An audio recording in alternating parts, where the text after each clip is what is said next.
চলমান উত্তেজনার মধ্যে এবার পদত্যাগ করলেন জগন্নাথ বিশ্ববিদ্যালয়ের শাখা ছাত্র দলের আহ্বায়ক সদস্য পারভেজ রানা প্রান্ত।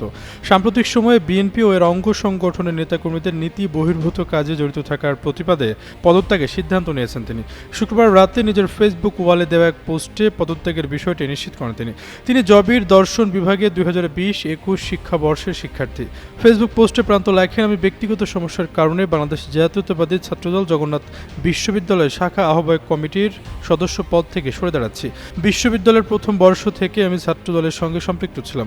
এই 3 বছরে সংগঠনের অনেকের ভালোবাসা পেয়েছে। আমি তাদের সকলের প্রতি কৃতজ্ঞতা পোষণ করছি। তিনি আরও লেখেন, সাম্প্রতিক সময়ে ছাত্রদল ও বিএনপির অঙ্গ সংগঠনের বিভিন্ন নেতাকর্মীরা নীতি বহির্ভূত কাজের জন্য আমি মানসিকভাবে অস্বস্তি বোধ করছি। কখনো কখনো সাংগঠনিক পদক্ষেপ নিলেও তা আমার দৃষ্টিতে যথেষ্ট নয় বলে মনে হয়েছে। আমি আশা রাখবো জাতীয়তাবাদী ছাত্রদল ও বিএনপির অন্যান্য সংগঠন বিশৃঙ্খলতা কাটিয়ে উঠে সম্পূর্ণ ছাত্রবান্ধব এবং জনবান্ধব হবে।